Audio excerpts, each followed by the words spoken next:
Hey, can you kind of take us through what this last 2 weeks has been like for you? Well, I mean, I guess I went through a range of emotions from hopeful to optimistic and now pessimistic to how it was handled. And I'm obviously not too happy about the result of the Big Ten's decision and to not go further with their action. But yeah, I mean, I wouldn't say it's been a good 2 weeks for sure. Is your sense, I mean, that they don't believe you or they just don't have evidence? What is your sense about why there is no other accountability?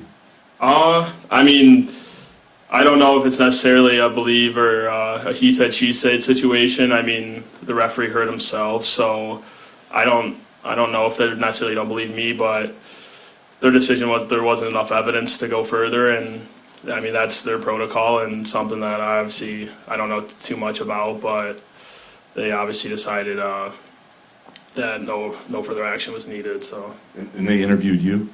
Yeah, I mean, right after or Saturday morning, I released a statement. I was fully cooperative with their investigation and their meetings, and my statement was sent in, so they obviously know what happened from my standpoint, and they were well aware of what I had to say. You mentioned the range of emotions that you've sort of experienced throughout it all, but where's the frustration level, I guess, too, in a sense, knowing that you really haven't gotten an answer? Yeah, I mean, like you said, like the range of emotion. I mean, it started with how excited I got, not excited, but how happy and that the ref heard, and he decided to take a stand right away, and that's something that it doesn't happen all the time, and I'm forever thankful. I actually just sent him a text and just said how thankful I am, because not everybody has a witness like that or has somebody that can back up their story, and then just coming from how it was handled from the people above, it's left me just confused and frustrated with feeling like my voice doesn't matter, and that's one of the reasons I took to social media myself, and because obviously the Big Ten wasn't listening to what I had to say, so I felt the need to express my feelings myself, I guess, because I just believe that, you know, if nobody's going to stick up for myself, then I got to, so. Going off of that a little bit then, yes, social media gives people an incredible platform to express their voice, and so why else did you feel it was important for you to express yourself via that platform? Yeah, I mean, I obviously I think there's a little bad stigma around Twitter and how it can be used negatively, but I think my post shows the positivity that come with it. I've gotten nothing but support, and the messages of family and parents and letting me know that their kids are going through similar things, and it's only reassured me that I did the right thing in coming public, and I know that I'm not the only one out there, and not a lot of people that experience what I experienced have a platform to speak. So I thought it was very important for me to come out personally and let people know that you're really not alone, and that this in hockey doesn't belong, and it happens way too often for it to just go unnoticed. So I definitely felt the need that with my platform to say something, and if I don't say something, then it's almost condoning it. So I definitely felt the need to speak out. Staying on the social media aspect, did you expect to get the kind of response you've gotten on social media? No, absolutely not. I obviously I knew there was going to be some support from my teammates and like my close friends, but the amount of support I've received is overwhelming, and really I'm so thankful for it, and people from all over, and even Michigan fans I got supporting me, so that's a first. So no, yeah, I mean it's been a whirlwind of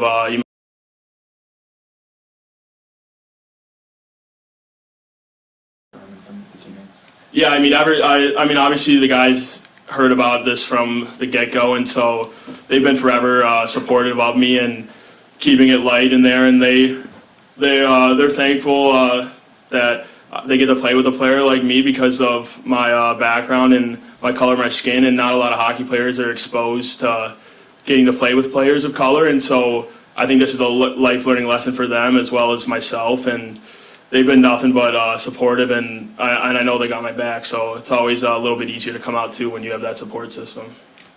How much have you dealt with this growing up in the sport? Has it been an issue?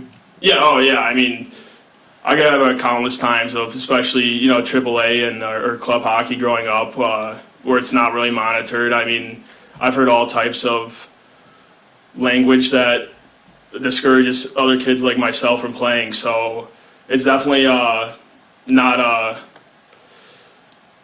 just a one-time thing, and that's where the problem is. And I think it's been a little too I don't know the word for it, but a little too accepted in today's world for sure. How do you feel about the support coming from the university?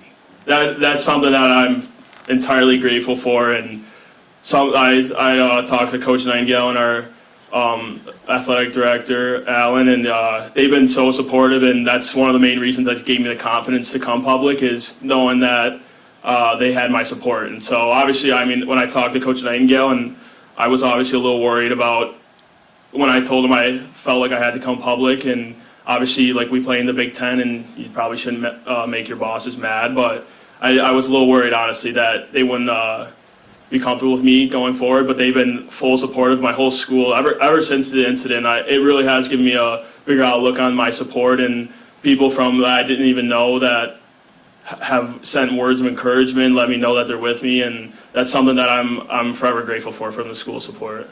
Thank you. And have you heard any slurs before facing Ohio State out there on the ice? No, I can't say that specifically against Ohio State. I've heard slurs. No. Excellent. And now, Alan Haller came out in your support, but what do you hope happens with his support? Well, I mean, obviously, it's always a good thing to have somebody of that stature behind you, and I mean, I hope that it just reassures that.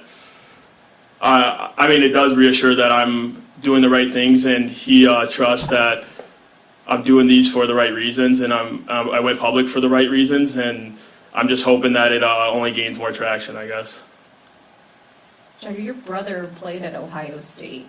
So what have those discussions sort of been like with him throughout this process, knowing that that's an alum, you know, he's an alum of that university? No, yeah, I mean, it's obviously, I mean, he's been put in a tough situation as well, with obviously playing there and playing for that coach. And I mean, he's not optimistic, but he is full supportive of me, obviously. And I mean, not that he has to believe me, but he's fully on my side, and that's something, I mean, to have a brother like that, and somebody that obviously of the same skin tone, and he's gone through the same things as me, and so somebody like that in my life is so crucial, and I'm just thankful for.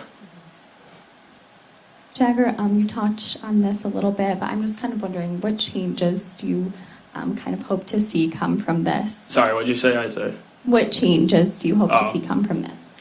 I mean, I'm more focused on just changing the culture, and I think the best way to do that is to talk about it and bring light to the situation. Like I said earlier, being quiet doesn't help anybody, and so I mean, I'm not making the rules, or I'm not in charge of making the rules, but I just hope that one day hockey is accepted enough for kids like me to grow up, and they don't have to go through the same struggles that I went through, and they don't have to deal with the same negativity that defers a lot of young African Americans and minorities from playing hockey, and honestly loving the game. Like, if you show up to the rink and there's there's going to be negativity towards you on the ice, and you don't feel welcomed, you're not going to have fun. And so I guess the biggest thing for me would just be spreading awareness, and hopefully that one day that kids don't have to go through this.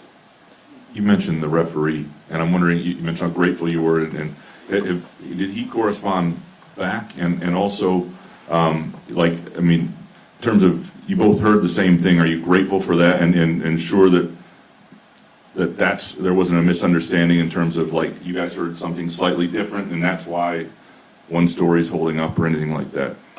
Yeah, I mean, the referee I'm forever indebted to him, and having him as let's say a witness and an adult that heard, and there was no, I never communicated once to the ref that he said something or something was said. The ref heard it on his own, he reported it on his own, and he handled it on his own. So I never, what I told my coaching staff on the bench, what I told them was the same thing that the ref heard and reported. So there was no gray area in terms of what was said or what was heard. He he heard and reported. And like I said, I mean, that alone just shows you the importance of him coming forward. So Because of that too, did that give you more of, I guess, I don't want to say confidence, No, I think that's the right, or did it give you 100%. to kind of 10 days later now come forward and issue your statement? no, 100%. That was something I mentioned in my text to him, and just how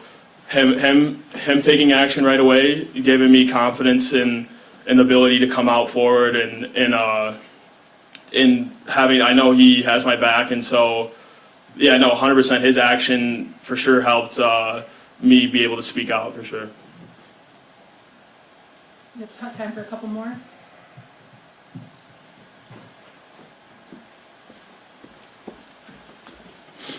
I know you mentioned this wasn't the first time this happened, but you mentioned how much you love hockey. When you fell in love with hockey as a kid, did you anticipate having to deal with this?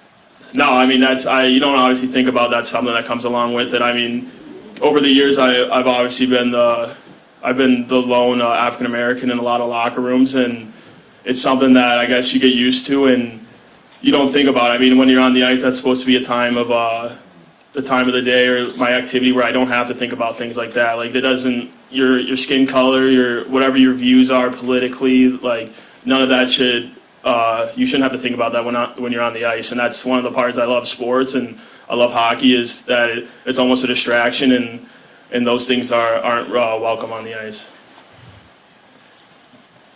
And you don't have to say the exact words or anything like that, but can you walk us through what led up to that exchange and what exactly was said? I mean, I don't know. I can't really tell you what he was thinking nor his objective from using the slur, but I mean, it's hard for me to it's hard for me to really answer that, I guess. I don't know. I guess that's not a question I can really answer with confidence. Sorry. Anything else? Because clearly we're starting to lift. So. I appreciate you guys sharing this and getting this out. I really do. So thank you so much for coming. I appreciate Thank that. you, Jack. Thank you. Appreciate it.